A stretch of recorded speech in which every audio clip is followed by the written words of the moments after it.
Pemirsa, rumah KA, korban pembunuhan sadis di Karawang, Jawa Barat terlihat sepi pasca istrinya ditetapkan sebagai tersangka. Sementara ini polisi juga memburu dua pelaku lainnya yang hingga kini masih buron. Rumah berlantai 2, pintu gerbangnya ini juga tertutup, Anda bisa lihat.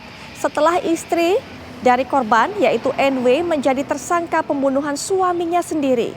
Kondisi ini berbeda dengan rumah makan miliknya yang terletak di samping Gor Panatayuda Karawang yang memang sudah kembali dibuka. NW menjadi otak pembunuhan KA, ini sudah mendekam di rutan Mapores Karawang beserta 5 pelaku lainnya. Sementara polisi telah menangkap satu pelaku berinisial I alias MB yang sebelumnya sempat menjadi daftar pencarian orang atau DPO. Namun polisi masih menjadikan I alias MB sebagai saksi dalam kasus tersebut. Berdasarkan hasil pengembangan, total jumlah pelaku berjumlah 9 orang. Satu orang sudah menyerahkan diri namun tidak terlibat dalam kasus tersebut.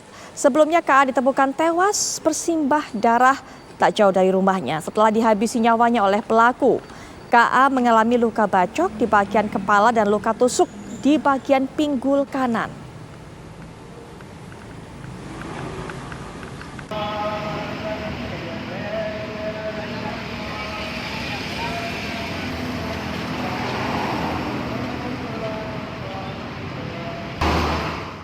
Pemirsa, kita akan dapatkan keterangan lebih jauh lagi mengenai kasus ini dari AKP Olista Ageng Wicaksana selaku Kasat Reskrim Polres Karawang. Selamat malam Pak Olista Ageng. Selamat malam Mbak Putri. Baik, Pak, informasi yang kami dapatkan terakhir jumlah tersangkanya menjadi 9, jumlah pelakunya menjadi 9. Mungkin bisa dijelaskan Pak, bagaimana peranan masing-masing pelaku ini?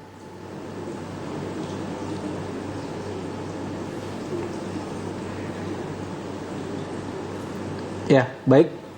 Terima kasih Mbak Putri. Sedikit saya jelaskan. Jadi peranan dari ke-9 pelaku ini termasuk 2 yang masih berstatus DPO dalam pengejaran kami. Jadi otak dari pelaku ini adalah istri korban, yaitu saudari NW yang kita amankan dan sudah kita lakukan penyidikan dan tetapkan sebagai tersangka dan juga kita lakukan penahanan di Polres Karawang. Kemudian untuk 9 orang lainnya adalah 8 orang lainnya adalah sebagai eksekutor, ya. Jadi 2 orang sebagai pembacok, kemudian yang sisanya adalah orang yang mengendarai dan turut serta dalam kegiatan tersebut. Adapun yang kami amankan terakhir kemarin adalah saudara I atau inisial E. Yang bersangkutan awal kami duga terlibat dikarenakan dari keterangan maupun dari bukti yang kami dapatkan turut serta dalam pertemuan awal di bulan September. Namun dari hasil pemeriksaan dan konfrontasi terhadap saksi maupun pelaku yang sudah kami amankan, ternyata saudara I ini hanya ikut saat perencanaan di awal, namun ternyata saat pembahasan rencananya akan dilakukan pembunuhan yang bersangkutan ini tidak lagi bergabung, termasuk di kegiatan yang kedua sampai dengan pembunuhan yang terjadi pada tanggal 27 Oktober tersebut. Baik Pak, bagaimana NW ini pertama kali berkenalan atau bertemu dengan para eksekutornya? Apakah memang sudah ada orang-orang yang dikenal? Ya. Ya baik, jadi NW ini ada hubungan pertemanan dengan saudara AM, ya. Jadi AM ini sering mengantar jemput NW dalam kegiatan belanja dan lain sebagainya. Dari situ mulai sering berkomunikasi dan menceritakan tentang kondisi rumah tangga yang dialami oleh tersangka NW. Dari situ baru disampaikan rencana tentang menghabisi nyawanya korban dan berkomunikasi dengan tersangka-tersangka yang lain. Demikian.